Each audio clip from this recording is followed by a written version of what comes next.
Reanimator. Arguably the best deck, but debatable on your left. Not necessarily the best deck, but the most defining deck in the format. The one you're most likely to see multiple times in the tournament. The type of deck that a lot of better players are going to gravitate towards. And so, also, I think a deck that when you're building or selecting whatever deck you're going to play, you build your sideboard or your main deck with this deck in mind. Yes. I don't think you can say that about every deck in the format, but when you are actually preparing to come to a standard tournament nowadays, I think number one question that you ask yourself is, can I beat Junk Reanimator, or what cards do I want against Junk Reanimator? Yeah, and I think that the best tools are to either be very quick or to be able to attack the graveyard effectively in post-board games. Those, I think, are the recipes for success.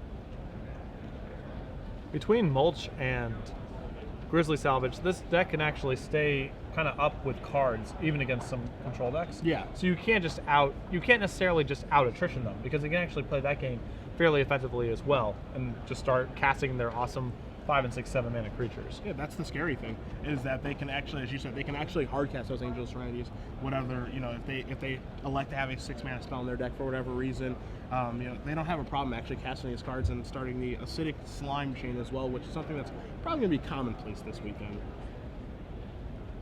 So we are underway here, round 1 of Grand Prix Miami. We appreciate you guys joining us. Feel free to join us on Twitter and interact with Patrick and I and Osip when he comes in the booth beginning next round at SCG Live. Hashtag GPMIA for your tweets. We'll be checking them all weekend long, and we want to see you. We want to hear from you guys. Let's see. Flores lead off with a turn 1 Mountain and a Rakdos Cackler. Carlos with a tapped Overgrown Tomb. Let's see what kind of follow-up Flores has here. Second land is key. You see Burning Emissary already over there too in his hand. So we're going to see a free creature and a Madcap Skills. And Madcap Skills actually very powerful against Carlos. Not a lot in the way of spot removal. Just 1 copy of Sever the Bloodline. The big risk here is if Carlos can find one of his copies of Fiend Hunter, but he doesn't even have corresponding double white yet. So this Madcap Skills is likely to do a ton of damage. And now just passing the turn back, probably representing a Grizzly Salvage. You want to look through the deck. Let's see if he has any spot removal at this point. The card you'll typically find here with that mana open is Abrupt Decay, but you don't find any of those in his main deck. Yes, Carlos has access to 3 in the side, but none in his main deck. So smooth sailing here for Flores is going to come across for 3, 4, 5, 6, 7. Plus the 5 from the last turn. Going to put Melchor down to 8. There's the Grizzly Salvage, which we predictably thought would happen. Going to turn over an Overgrown Tomb, an Acidic Slime, a Mulch, another Acidic Slime, and an Arbor Elf. So the Elf is going to go to hand, and Carlos basically trying to catch back up in a hurry, but he is underneath a significant amount of pressure because of this Madcap Skills, which is so difficult to deal with for the Junk Reanimator deck. Yes, and Flores is, I believe, sitting on 2 copies of Pillar of Flame in his hand, so it's going to be difficult for Carlos to even get 2 creatures in play to get in front of a creature with Madcap Skills on it. It's possible Carlos looking at his life total, trying to figure out how he's supposed to get out of this jam. I mean, this is the one card you guys see on the screen, Madcap Skills, that has really kind of changed the landscape on the red decks, because it is this card where it is high risk, high reward. If you're right about Madcap Skills in the format, you're going to take the format by storm, because people can't really interact with it the way they want to. In some matchups, it's absolutely fantastic, as you're seeing right now, against a deck like Jund Midrange, or maybe in the Red Mirrors, where they have Pillar of Flames and various other ways to take care of it. It can be very, very poor.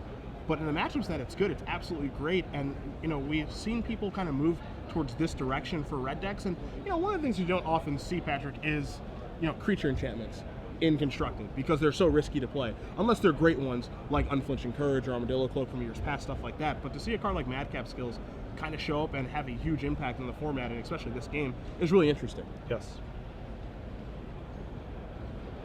And so now the Arbor Elf, again, can't block the Rakdos Cackler, so it has to jump in front of the Burning Emissary. And so now the Pillar of Flames are going to be coming upstairs. There's 1, there's 2, and that is going to end it. So Flores is going to be out the game. Yeah, and even with a mulligan and missing colors of mana, just being on the play and having a good start was more than enough for Michael to take on that first game. Yeah, and made it look pretty easy, as well, as you said. On a mulligan, just only needed really 2 or 3 cards to win that game. So we're moving on to game number 2 here. Carlos's sideboard is the first one we're going to look at because he will be on the play this game. So what do we see? He's got a lot of action to bring in here. He has 3 copies of Abrupt Decay, 3 copies of Centaur Healer, 2 copies of Gaze of Granite, and an extra Sever the Bloodline if he wants to go that route. But he can... what's really important for Junk Reanimator to do in matchups like this is to be able to speed up the deck to get on the board a little bit faster. You don't need to be going all crazy with quick Angel of Serenities and what have you to beat decks like Red Green Aggro. If you're just curving into Centaur Healer, Thragtusks, and then being able to use Unburial Rites kind of as a value card, that's going to be enough to give you the space you need to win the game. So the pressure on Carlos here is to speed up his deck and get on the ground a lot faster. You saw that game, I mean, he was just kind of fumbling around with Grizzly Salvages and Mulches, and just, that wasn't what the game was about. Yeah. And he needs to be able to fight Flores a little bit faster on the ground and then let his powerful stuff take over from there. And so it's all about, what it sounds like to me, it's all about just kind of lowering your curve and actually being able to interact. It's funny to consider boarding out Angel of Serenity, you know, arguably the most powerful card in the deck, but again, if you can't actually get it into play, or the only way he's actually going to be able to get it into play, is like via Unburial Rites and some good Grizzly Salvage and mulching, then you probably have to sideboard it out. Yeah, it's very rare that you actually need Angel of Serenity specifically to win games. Assuming you're kind of keeping your head above water with other stuff, Thragtusk or 2 Thragtusks are usually enough to just lock the game down. Sure. And they're also reasonable to just hard cast. Sure. So you want that to be much more of your plan than to try to be going crazy with trying to get to a fast Angel of Serenity. We take a look at Flores' sideboard here. You're going to see 4 Volcanic Strength, 3 copies of Mizian Mortars, 3 Electrickery, 3 Skullcrack, and 2 Mark of Mutiny. Of these cards, you know, the ones that really do kind of stand out are the 2 Mark of Mutinies, and potentially Skullcrack. But Skullcrack is this interesting dynamic where, again, it's this card that you have to have at the right time and the mana up to be able to actually cast it. You see Melchor's sideboard. He has, you know, copies of Centaur Healer there, Deathrite Shaman. He has Thragtusk in his main deck. Is Flores going to be able to actually have the mana up and the time to have Skullcrack actually be a backbreaker in this particular matchup?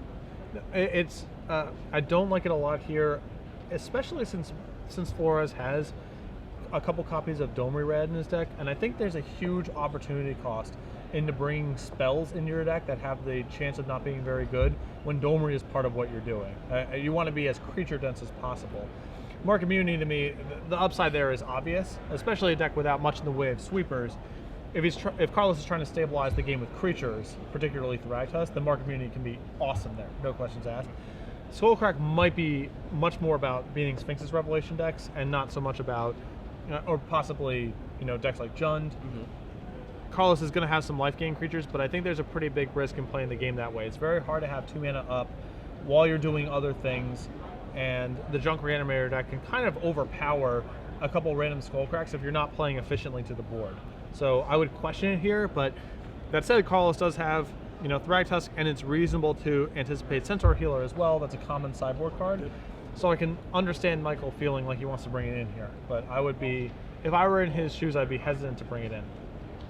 And the only other card that really does stand out to you, Flores playing to the camera a little bit here, enjoying his round 1 feature match, is Mizian Mortars, which is, again, a card where it kind of suffers from the same problems as Skullcrack does, in which, you know, you would like to bring that card in to kind of clear some things out of the way, but can you afford to invest a card and put it into your deck that can't go upstairs and deal damage? It serves a purpose, but is the purpose that it's serving, you know, is it good enough? Is it efficient enough to actually invest a slot or a couple into? Yeah, this is the challenge that I believe beatdown decks often have, and I believe the most common mistake that I see on camera are beatdown decks that over sideboard for control matchups and have to remove too much of their aggressiveness from their deck to do it, because you still have to keep your core curve and ability to threaten lethal very quickly, and you can back that up with slightly better threats or a couple haymakers, like I believe Mark of Mutiny can be in this kind of matchup. But it's very challenging to bring in 8 reactive cards and be able to keep enough of the core strategy of your deck intact. So when I'm sideboarding when I'm building beatdown decks, I often want to have 2 or 3 sort of powerful cards for the control matchup, so I don't have to take out that much stuff, because you still need to be fast to beat more powerful decks. Sure. If you're playing another beatdown mirror and then having a conversion where you turn to a much more slower, control-oriented build for the matchup, that's fine, and that's worth committing 8, sometimes 10 sideboard slots to. But for beating control decks, if you're bringing in 8 kind of reactive cards like Skullcrack, Mizzium Mortars, and Mark Community are in this matchup, you risk just drawing up hands that don't hit the board fast enough to overpower Carlos before he starts getting his really powerful stuff going. So that'll be the kind of question this game is, how does Flores kind of sideboard? Because I think, if you're Flores in this situation, you've probably got a pretty good idea of what Melchor has access to. You're probably going to expect some sort of removal, be it Abrupt Decay, be it Sever the Bloodline, whatever. Junk Reanimator typically has some number of removal spells on the sideboard, so those are probably coming in. You're probably hoping that Centaur Healers aren't in his sideboard or in his main deck or somewhere throughout his 75, but it's probably likely that those are there as well. And then some other options do exist. Deathrite Shaman is a common sideboard card that can actually play a role in this matchup as well. So Flores has to make the decision of how he wants to sideboard, given that he's not working with perfect information, but he's probably working with information that he has from playing matches prior to this and playing against Junk Reanimator at some point in his lifespan of playing red-green aggro, and how he wants to sideboard for the matchup. And the toughest thing is that Junk Reanimator has a ton of different colors of mana and things it can be doing. So it's not, you can never be confident what the 75 looks like because there's so many options that deck has access to. All right, and you already see a Deathrite Shaman in Melchor's hand, so he has brought those in, and a Centaur Healer. So this looks like a very, very nice start. Lands are being pulled forward. You see a Forest, you see a Godless Shrine. Does have Angel Serenity in his hand, a card that we thought he may sideboard out. It looks like he's going to leave in, as Flores is taking a mulligan at least down to 6 here. I believe that Flores drew up a hand that actually had lands and spells, but simply was not fast enough. Okay. I think that he had Flinthoof, Boros, Reckoner, another 3, or something like that. And if that was actually the texture of his hand, that shows a lot of discipline mulliganing that. A lot of players, when they drop a hand of lands and the right colors of mana and some spells, are going to keep over 99% of the time. And having the discipline to say, you know what, I can't win this matchup if the first thing that I'm doing is turn 3, on the draw, I got to send this one back. So that brings in the question, aggressively mulliganing with a red-based aggressive strategy, and how to go about doing it. How aggressively do you mulligan? Do you have to have a 1-drop? You take a look at Flores' deck list. He has 4 Strongcroak Nobles, 4 copies of Rakdos Cackler, so he has 8 1-drops, where we've seen red decks in the past, or a deck like Nyazu have 12. So the question you have to ask yourself is, how aggressively can you mulligan with a deck like this when you are in the Junk Reanimator matchup? Well, with red aggressive decks, there's some matchups that are about individual card count, like mirror matches or decks with a lot of spot removal, and there's some matchups where they're just about winning as quickly as possible. The Junk Reanimator match is probably kind of in the middle of those two things, but closer to winning as fast as possible than individual card count. The Junk Reanimator deck is so overpowering once it gets its stuff going that being 6 cards and having a fast start is probably more important than having as many cards as possible, whereas a deck like Jund, which is a lot more spot removal based, is probably individual card counts are more important, and you would be more likely to keep slower hands. You do see a mulligan here from 6. Flores taking a look at his hand right now. There's a Strongcroak Noble in there among lands, and he looks happy enough. So we are going to begin game number 2 here. And it's going to be a Godless Shrine pass. No Deathrite Shaman on turn 1. Could have played the Godless Shrine on tap, go down to 18, play the Shaman, but elects not to. Showing a lot of value in preserving his life total. Unburial Rites the draw step this turn from Melchor, so now he can establish a Deathrite Shaman, is going to play a Woodland Cemetery, and now here comes the Deathrite Shaman. So this is something that may seem a little bit minor, may seem a little bit major. How do you feel about this play of just not playing Shaman on turn 1 and taking damage to do so? Even has a Forest in his hand too, which he had from the beginning. It depends if he thinks he's likely to have to play that isolated chapel, or sorry, the Godless Shrine rather.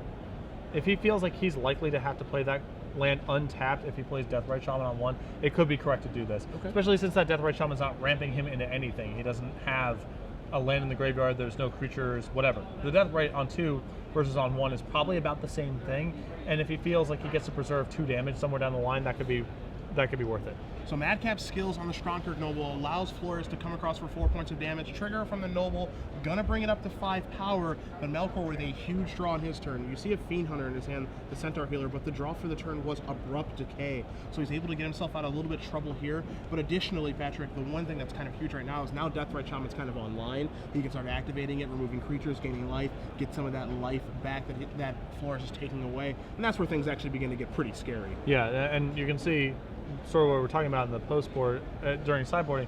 Carlos, with Deathrite Shaman, Abrupt Decay, and Centaur Healer, is much faster to the board than he was in game 1, and that's very important for him in this matchup. Flores is going to play a Stomping Ground untapped, going to push himself down to 18. You see his hand of Burning Tree Emissary, Flinthoof Boar, and a couple of mountains there, so kind of all in at this point. Burning Tree Emissary is going to generate that red and green mana for the Flinthoof Boar. Boar's going to come into play. I think it's likely we're going to see this little piggy get some haste here. You see the die is going to be put there, and Melchor isn't comfortable with that. There's a mountain in play. I think we're all aware that it is a 3/3 as opposed to a 2/2, so no reason to have that and misrepresent things. Gonna give the boar haste and gonna crash into the red zone here with the 2 creatures. But Abrupt Decay is gonna be on cleanup duty. There goes your Noble, so there is a 2-for-1. Bye-bye goes the Noble. Boar's gonna come across here. Now we're going to see, looks like a little bit of removal, but I don't know if I like the tapping of the mana there, because he could have tapped the Force and the Godless Shrine to cast the Abrupt Decay and then remove the Strongkirk Noble with the Woodland Cemetery to get 2 life back. Yeah, to me it feels like you would want to lead by, you would want to ideally be using Deathrite Shaman to gain 2 life every turn. And there's the potential for a lot of creatures to die in the matchup, so I agree with you, I probably would have led there. Grizzly salvaged the draw here from Melchor. You see the Centaur Healer at the front. Doesn't look like he has any more mana in his hand. You see he's got an Burial Rites and an Angel of Serenity to go along with the Fiend Hunter as well. So kind of some mana troubles at this point. Again, we know that Flores only has mountains left in his hand. Doesn't mean that he can't draw to something big, like a Hell Rider, like a Gore Clan Rampager to kind of turn things around here. Heck, even another Madcap Skills wouldn't be so bad at this point. Neither would Pillar of Flame or something to remove the Deathrite Shaman. It would also be very valuable here. So Flores a little bit flooded, but has some big draws, especially now that Carlos is stumbling a little bit with mana. He's a little choked on action. He needs to make some land drops here. Grizzly Salvage is going to turn over Restoration Angel, another Grizzly Salvage, an Abrupt Decay, a Sunpetal Grove, and a Fiend Hunter. So instead of just playing Centaur Healer and passing the turn back, Melchor has decided I need to try to hit a land drop. I'll Grizzly Salvage, turn over 5 cards, do find a Sunpetal Grove, but ideally what I think he was going for there, Patrick, I think he wanted to find 2 lands. Yeah, ideally what he can do there is he flips over 2 lands, he can put 1 into his hand, keep 1 in the graveyard, and then have 3 mana to cast his Centaur Healer. So we can make a land drop that turn and develop his board. That Grizzly Salvage, a little unfortunate for him there. It does give a lot of creatures in the graveyard for Deathrite Shaman to gain life with, and he did hit a land drop, which is important, but not finding the second land there is a little unfortunate for him. And you brought it up where Pillar of Flame would actually be a pretty good draw here to take care of Deathrite Shaman. That's exactly what Flores drew. The question now is he going to cash that in to try to take care of this Deathrite Shaman? It's going to come across. I think attacking first is a perfectly reasonable line of play. That Deathrite Shaman certainly not going to be blocking here. So getting in his 5 points of damage first is where Flores is going to start. And now the question is, do you just want to take care of the Deathrite Shaman, or do you want to save that pillar for something better? Is there even something better to save it for? I mean, with the number of creatures that are in the graveyards at this point, I think that I feel like you probably have to just pillar there, because there's the potential for that Deathrite Shaman to gain so much life.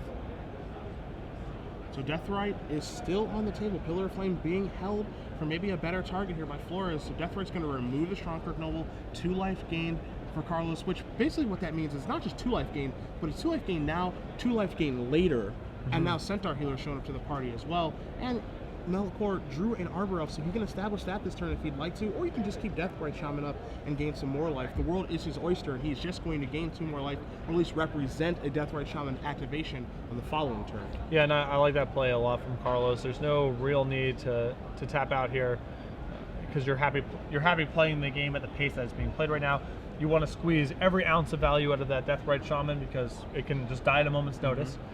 And so I would definitely rather keep it up than just tap out and add an Arbor Elf to the table. So an attack now from both the creatures. Flores trying to cast that Pillar of Flame a little bit hastily. It is a sorcery, so that's not something that can happen. Melchor kind of backing up, correcting him on that. The attack stuff has to happen first, so damage is going to resolve. Burning Tree Emissary is going to bite the dust. Boar's going to come across for 3. Going to knock Melchor down to 10, and now Pillar of Flame can take care of Centaur Healer. Pretty important that Centaur Healer will actually get exiled via Pillar of Flame instead of just placed into the graveyard. Yes. Doesn't allow Melchor to gain life from the Deathrite Shaman. He's actually just not going to Pillar of Flame at all, so this is a little bit surprising as well. Yeah. And now the pace of game is being played very much to Carlos's liking. He has a lot of breathing space. He's getting to the point where he can start casting a lot of his more powerful stuff. You have to really like the position you're in if you're Carlos. Arborel's going to come down. Acidic Slime was the draw step here for Melchor for this turn. You also see a Fiend Hunter as well. And I think Fiend Huntering this Flinthoof Boar seems pretty reasonable. When you know your opponent has a Pillar of Flame in their hand, Fiend Hunter having 3 toughness, it's going to make it so that 2 spells are required, or at least a Searing Spear off of the top. And he can actually turn the corner and start to get aggressive here if he'd like to. But, you know, does he really want to shift gears yet is the question. Yeah, I mean, there's still an argument for him to hang back on defense with his Deathrite Shaman and a Centaur Healer. He's happy to trade the Centaur Healer, I think, for Flinthoof Boar since he has Burial Rites in hand, and he gets another activation of the Deathrite, so I'm a pretty big fan of hanging back here. So a Domri Rad was the card that was drawn for the turn. And how does this change things for this game? Well, Domri has the potential to pick off a lot of the mana creatures here if he wants to fight. It can also sort of get Flores back in the game in terms of raw card count. So there's 2 angles that Flores can take with this. I'm curious to see where he goes. Because I can see an argument for just playing Domri here and fighting the Arbor Elf and saying go. Yeah. I mean, you can definitely tell that Carlos is having some mana issues. Yep. It forces Centaur Healer's hand towards the Domri, which you're probably okay with as well. You know, it basically changes the way that Melchor has to play the game all by itself, which is part of the power of the Planeswalker. Yep, and plussing Domri and playing that game is reasonable to me too. Mm-hmm. I'm curious to see what path he wants to go down. So here is our Planeswalker. If you're in Michael's position, I think. Okay, so we're gonna be going upstairs. It looks like. So goes up, takes a look, doesn't hit. Doesn't mean it's a land. Could also be a spell. Again, Pillar of Flame, Searing Spear, additional Domri and Madcap Skills are the cards that could be found here. Plus the potential sideboard cards we spoke of during sideboarding, possibly Market Mutiny, Skullcrack, Mizzy Mortars. Those could all be in play as well. So I think you're likely to see a kill spell on this Flinthoof Boar and Carlos just taking out Domri, although I guess we're... You see Acidic Slime, I'm going to take out the green source, okay. Yeah, I mean, you can make the argument for Fiend Huntering the Flinthoof Boar, or Abrupt Decaying it, which is what Melchor drew for the turn, and then finishing off the Domri that way. But what you see is the Acidic Slime take out Flores' green source, which cuts him away from Flinthoof Boar and Gore-Clan Rampager. And now Centaur Healer is basically offering up a trade with Flinthoof Boar, which, you know, kind of plays into the plan that Melchor wants to play in because he does have that Umbrella Rights in his hand. But Domri just going to go down to 1 now. Yeah. And I can understand that play being attractive from Carlos, cutting him off of green. We have the benefit of knowing that the last card in Michael's hand that turn was Stomping Ground, so Flores probably actually not that upset that that's how the last turn played out. Yeah. But Acidic Slime proving to be a problem now, again, because it does have Death Touch. Happy to trade with Flinthoof Boar if that thing's feeling frisky, I think. Yeah. And again, this game is really demonstrating, in my opinion, Carlos's best recipe for winning the games is not to be too fancy, speed the deck up, and play to the board. He can actually win an honest game against Flores' red-green aggro deck, assuming that he has enough, you know, he's able to accelerate into just his good 3s and 5s with some spot removal backup. Doesn't need to get too fancy, just play a conventional game and he can win that way. So Searing Spear is going to take out Acidic Slime, and the Boar is going to come across here, basically conceding that Domri is no longer going to be useful, and Flores has decided he's just probably going to let that go. You see him wanting to play that Stomping Ground, but does he want to give away the information that I have another green source? Do I want to get blown up by Acidic Slime? The answer is no. So he's going to pass back to Melchor, who has drawn another Angel of Serenity, which means that he has at least 2 of the 3 in his main deck in after sideboard. Yeah, and you know, we spoke of speeding up the deck. I'm not really sure where he made room for some of this stuff. Maybe he cut some mulches, and I guess Sin Collector is an easy substitution as well, but... So now when Burial Rights is going to target Acidic Slime, going to go after the lands yet again. So, you know, that play there of Unburial Rights on Acidic Slime is a little bit interesting because you have the option of getting back Restoration Angel and blinking, or at least attempting to blink your Centaur Healer, as opposed to trying to go after the mana base, which is something that you see people do with Junk Reanimator against, you know, Esper and Blue, White, Red. How do you like that strategy when you're playing against a red deck? I can understand. I actually like that play just fine from Carlos because I think the card he's most worried about at this point is Thundermaw Hellkite. Okay. It's really the only thing that Flores can have that's powerful enough. It's challenging for him to block, and he doesn't have spot removal for it. So even though blinking out your Centaur Healer is very attractive there, I think long term your number one concern is getting punked out by Thundermaw Hellkite. So I don't mind choking him off of mana there. Grizzly Salvage here for Melchor. We're going to take over a Woodland Cemetery, an Arbor Elf, a Restoration Angel, a Temple Garden, and the third Angel of Serenity. So those are 100% in after sideboard here for Melchor. And if you're Flores, you need to take that information with you for the next game. Because a lot of the times you're going to see people sideboard that card out. Unveil Rites is going to get flashed back now on Angel of Serenity. Assuming there is one down there, and there it is. So that's going to clear up that Flintshoof board and probably target a few things in Melchor sideboard as well. And once Angel of Serenity hits the table, it's very difficult for the red deck to actually be able to come back and win. That's why you see Mark of Mutiny oftentimes on the sideboard. But if you're Flores here, in what looks to be a game that is not going your way, and we're probably going to be playing a third game here, you have to keep in mind now that your opponent has access to at least 3 Angel of Serenities after sideboarding games. I mean, the only thing that can really do is compel Flores to try to speed up this deck even further. You know, that's an argument for if you have Mizzy and Mortars in your deck, it's probably time to cut them. But I don't know if it's going to influence him too much, because he should probably already be sideboarding kind of in that way.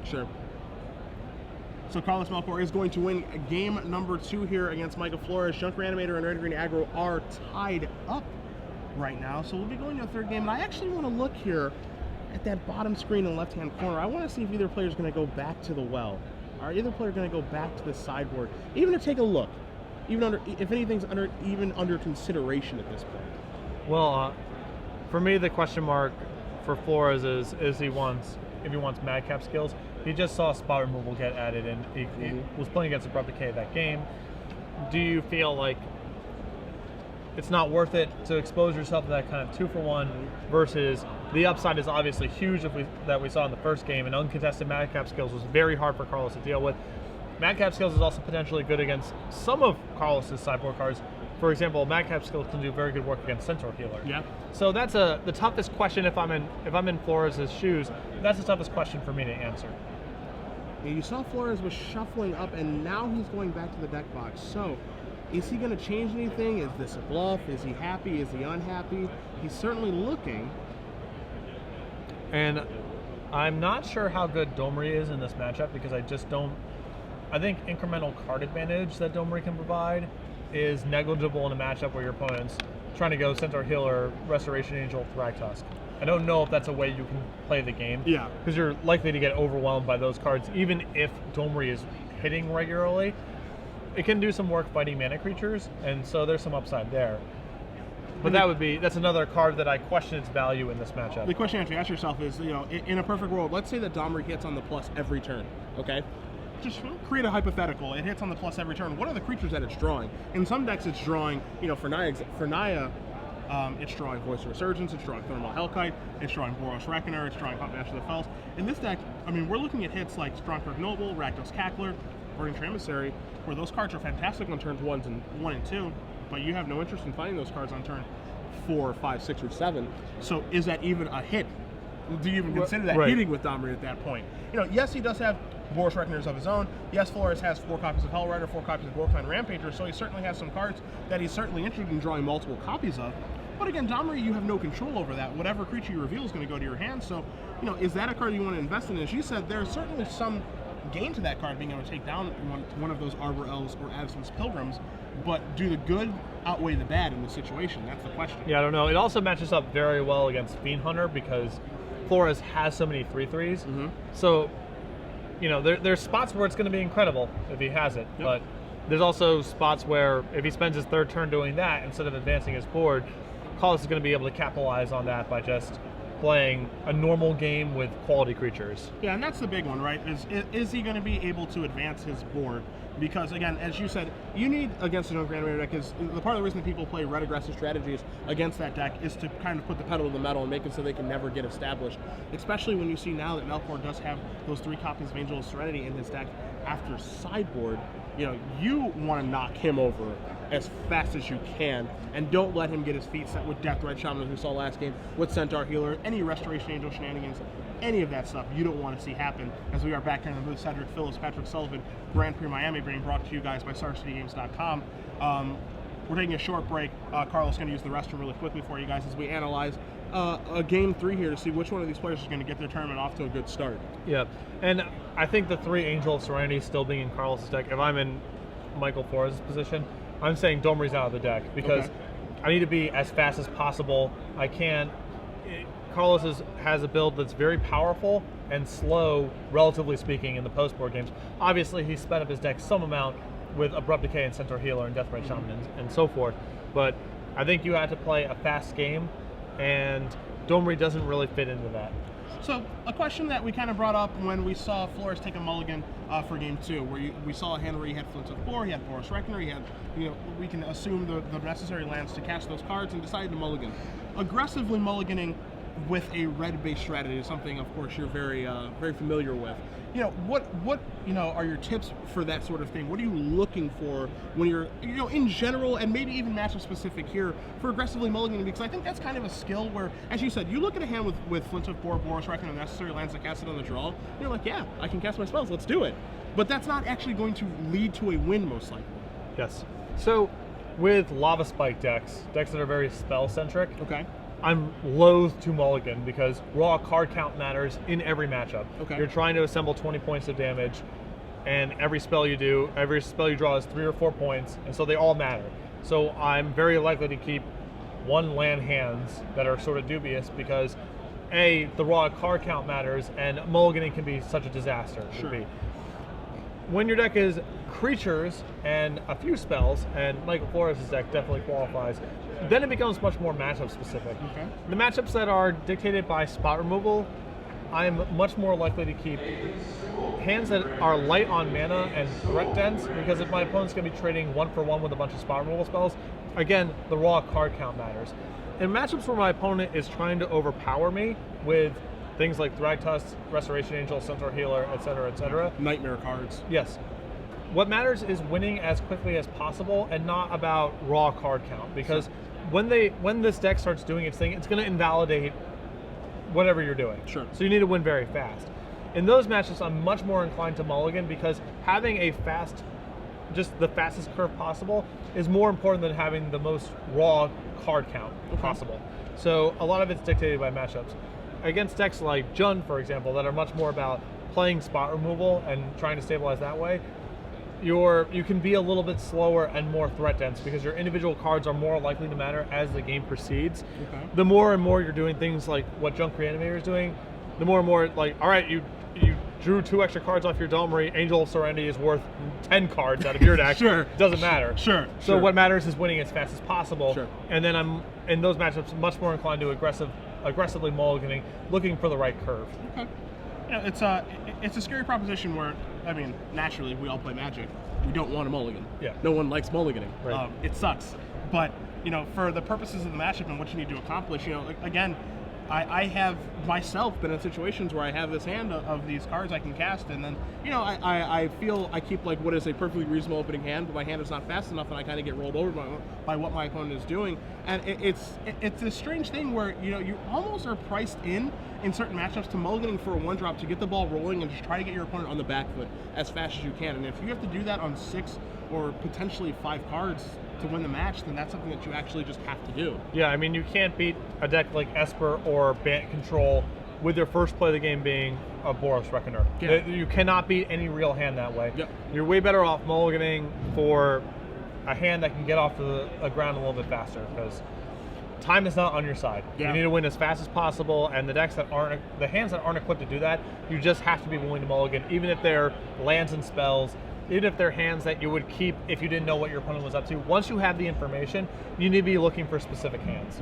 I think, with the red decks, when I play against these decks on Magic Online or I'm testing against them, I feel like they keep 2 certain types of hands. They either have a 1-drop hand that contains Rakdos, Cackler, Strongkirk, Noble, or if they don't play a 1-drop, that means the Burning Tree Emissaries are coming. Some number. 1, potentially 2, and then something to follow it up with. I think those are the 2 subset of hands that this deck can keep.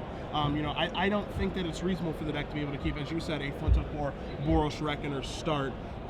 Maybe on the play, since it's game 3 and Flores is going to be on the play, I think it might be a little more reasonable, but even then, you're kind of pushing it. Yeah. You really are. No, I think on the play, Flinthoof Boar, Boros Reckoner, and reasonable support is an okay hand to keep on the play. Okay. I would probably not mulligan it. On the draw, I think you're just unlikely to beat any reasonable 7-card hand Carlos is keeping, if that's the kind of start that you have. Okay. So let me ask you this question really quick as we wait for Carlos to come back into the feature match here, and we'll start in game 3 for you guys momentarily. The 1-drops in this deck, Stronghold Noble, Rakdos, Cackler. You're playing against Junk Reanimator. You're playing against a deck that has 4 Arborels, 4 Avacyn's Pilgrims. We've seen Deathrite Shaman as well. Which 1-drop do you want to start with? I think that if you have a way to kill a mana creature, that you want to be leading with Noble, and if you don't, it's a much stronger argument to be leading with Rakdos Cackler. Okay. I think that, especially once you know about Deathrite Shaman being in the deck, I think if you have a Pillar of Flame, it's fine to lead with the Noble because you kind of want to get the ball rolling on that. You can get some good, you can actually get kind of a blowout draw with it if Carlos can't kill it. But if you don't have Pillar, then you are really risking Carlos is going Deathrite Shaman go and you not being able to attack. And just bricking you badly. So if you have a way to punch through one of Carlos's 1-drops, I would lead with the Noble. If not, I would lead with the Cackler. Okay. Yeah, I mean, I think it's certainly within the realm of possibility to see Flores find an opening hand with, you know, a red mana, a Stronghold Noble, a Rakdos Cackler, and maybe not a removal spell, and having actually being put to the test and the decision of, all right, which one of these do I play? Because as you said, you could see him. I think when you look at this deck, if I had to choose between Stronghold Noble and Rakdos Cackler, I'm just going to choose Noble because, like, it's the card that you're supposed to play on turn 1 to get the ball rolling, grow it, and then be able to push through guys. But if he plays a Deathrite Shaman, or heck, even if he plays an Arbor Elf, if that Noble comes in, I think we're going to see a block immediately.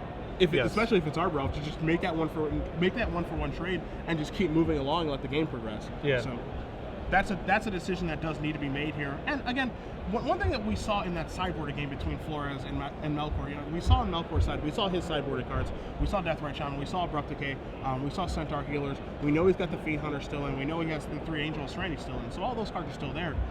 We didn't see a single sideboard card from Flores. Yes. So it begs the question of, was there any sideboarding? Again, we saw a card, he has 2 main deck Domri Rods that we're not sure if he was going to leave them in or cut them out. He obviously left at least 1 in. You know, so are the Mark of Mutinies in? Are we going to see a card like Museum Mortars? Are we going to see Skullcrack? You can make an argument for like Trickery because most Junk Reanimator decks nowadays do have those 8 mana accelerants and Arbor Elf and Avacyn's Pilgrim that do die from those. Some versions have Lingering Souls. We know that Melchor's version does not, but you can make the argument for having like Trickery in the deck as well. So are we going to see any of these sideboarded cards here from Flores is another question for this 3rd game. Yeah, and you know, the presence of, maybe I overvalue this as a player, but the presence of Domri in my deck makes me loath to add situational or potentially mediocre spells. Yeah. And a lot of the sideboard cards that we're looking at that Flores has access to that are possible to bring in here, with the exception of Mark Community, are on the mediocre side. Yeah. You know, Electrickery and Skullcrack, Museum Mortars, those cards have spots of being very powerful. Skullcrack can be really good against Rakdos sometimes. Electrickery can be really good against mana creatures and so on, but I think overall those cards are much more in the situational camp of being productive, and I would be very hesitant to add those cards to my deck if Domri's in. If you want to cut Domri, then all bets are off. And sure. You're much more inclined to just sort of add the stuff that you think could be good. Sure. But with Domri in the deck, I would stay away from bringing in those kind of cards.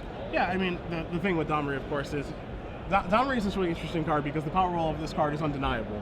You see a 3-mana Planeswalker, it's a Planeswalker that can cast on turn 2, lets you fight, lets you draw cards if things go right. The power roll of this card is absolutely undeniable, but it is incredibly frustrating when you do not hit with the +1. And you have to stare at a land or a spell that may not be so good right back in the face. Yeah, and all the Domri decks that I've tried to build have been lands and creatures and Domri to try to maximize its power. Yeah.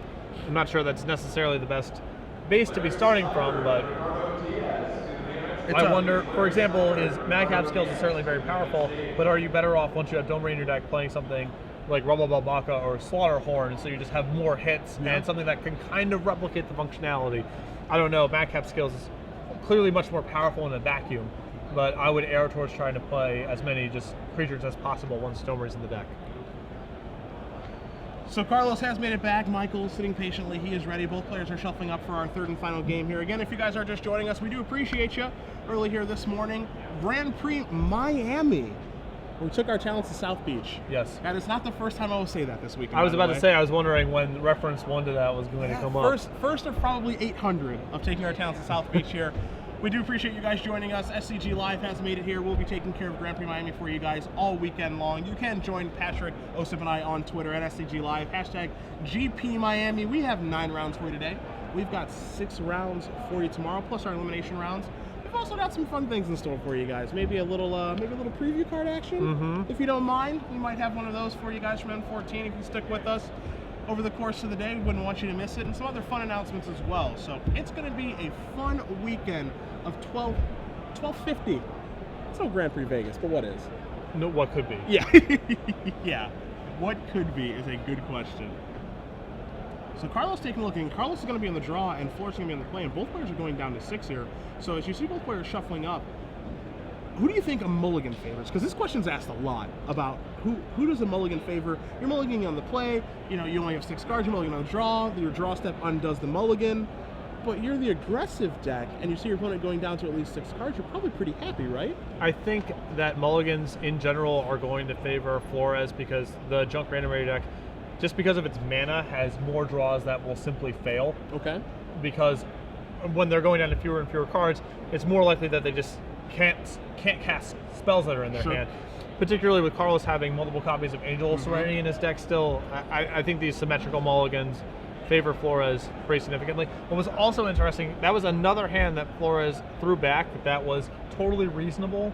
Actually would have probably kept his hand. I believe he had 2 lands, Burning Tree Emissary, Flint Hoof Boar, Skullcrack, and 2 other spells, and no 1-drop. So Flores is definitely committed to trying to find a 1-drop here. Yeah, definitely aggressively mulliganing right now.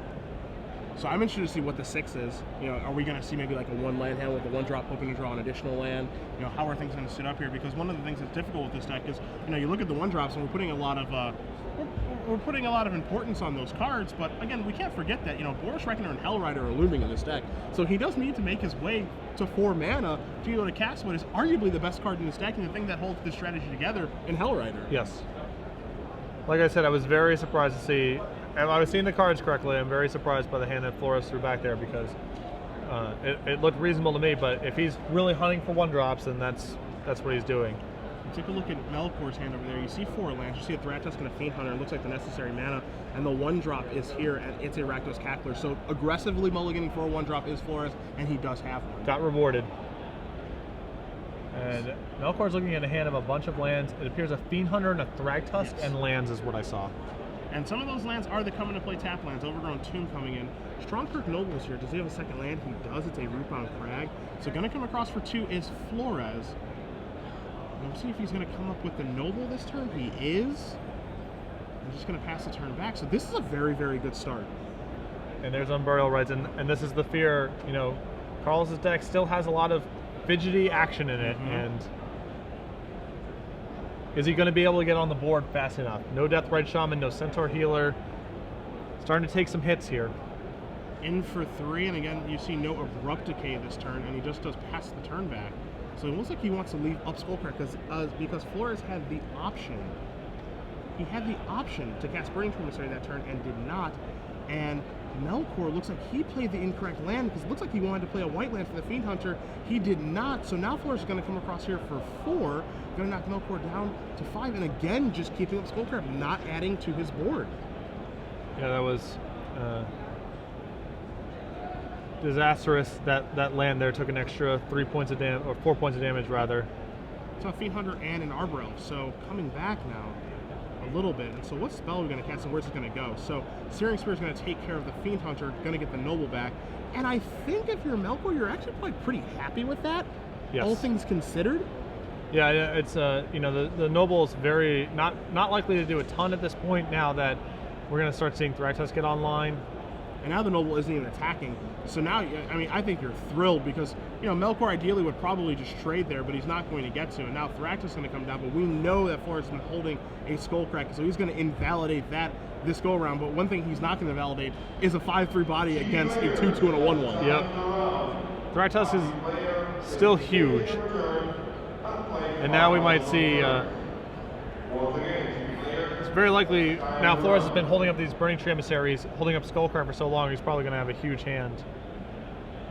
So now Searing Spear is going to take down that Thragtusk, but that is a huge risk. I mean, that's assuming that your opponent does not have Unburial Rites in his hand. But what card do you want to play around? Do you want to play around Restoration Angel, or do you want to play around Unburial Rites? That's the big question. And now he's deciding if he wants to attack, but there are no good attacks because of the Beast token. So now we just pass the turn back. Fiend Hunter's the draw here from Melchor, and we know he has an Unburial Rites in his hand, so I would be hard-pressed to see him not cast that this turn. Yep. Now that you know that Skullcrack's a thing, when the shields are down, you got to stick your spot to get this Thragtusk into play. And a 5/3 is going to own the battlefield, and so Unburial Rites, the front half of that is going to get cast. Thragtusk's going to come back, no fear of Skullcrack because the mana is tapped, and so 5 life is going to be gained from Melchor. He's going to push himself up to 11, and he has the better board presence by a lot right now. Here's he's just drawing another Skullcrack.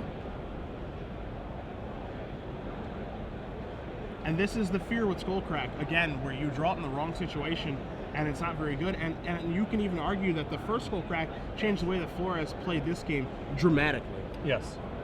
He could have, I mean, I understand wanting to, he's worried about Centaur Healer. I think when Carlos passed the third turn, even though he played the wrong land, he did have Centaur Healer mana and did not cast it. I think at that point you have to do something on your fourth turn, and then if you want to hold up Skullcrack the next turn when Thragtusk is a thing, that's fine, but I think he needed to add to his board at that point. Yeah. And now, Melchor is getting aggressive, so he's just looking to turn the corner right now. Thragtusk and a Beast token are coming across the table now, so absolutely no fear of the creatures over there on Flores' side. And Flores, I mean, a lot of times you hear this when you're playing a red deck. If you're blocking, that's not good. If you're blocking, you're losing. Well, is typically what is said. Sometimes you can be winning if you're chump blocking. If you're ever double blocking, you're losing. Yeah. As a red mage, yes. Have you ever double blocked playing red? Has it ever come to that? I don't know if I've ever double blocked in a game that I've won. Yeah. I mean, I've certainly double blocked, but it has a strong relationship with losing the game. A chump block here and there, yeah, for sure. So now a second Thragtusk going to show up. Here's a Skullcrack. Going to make it so Melchor's going to go down to 8, not to get to gain any life and just pass the turn back. But 5/3s are reigning supreme against a Rakdos Cackler. There's a Mark of Mutiny. Showing up a little bit late here as Flores is just stuck on 2 lands. You see his hand. He has Flint of Core, Domri Rad, Mark of Mutiny, and Hellrat in his hand, but not the lands to cast the final 3, and has to just pass the turn back because, again, no good attacks, and that Cackler looking very useless now. Yeah. And again, this just shows the fact that, again, aggressively mulliganing I think is perfectly reasonable. I think that Flores did the right thing there by doing that, as Fiend Hunter is going to take down the Slint of Core, and Thragtusk are going to come to the red zone. But you have to capitalize on that aggressive mulligan. You have to just keep pushing the fence out, especially when your opponent mulligans, and Centaur Healer is going to gain Melchor 3 life and push him back to 11 and pass the turn. You can't, I don't think you can do what Flores did here and hold Burning Tree Emissary for a better spot. It's not going to get better past turn 2. Yeah.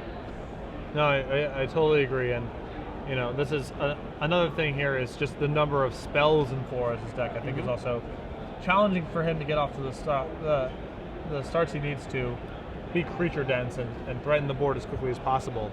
And I think he got trapped a little bit by the number of Searing Spears and Skullcracks that he had access to in this game. Flores going to go down to 3 here via Temple Garden. A makeshift way to be able to actually cast Boros Reckoner. Here's a Mark of Mutiny. It's going to take a Thragtusk. It's going to get a +1/+1 counter.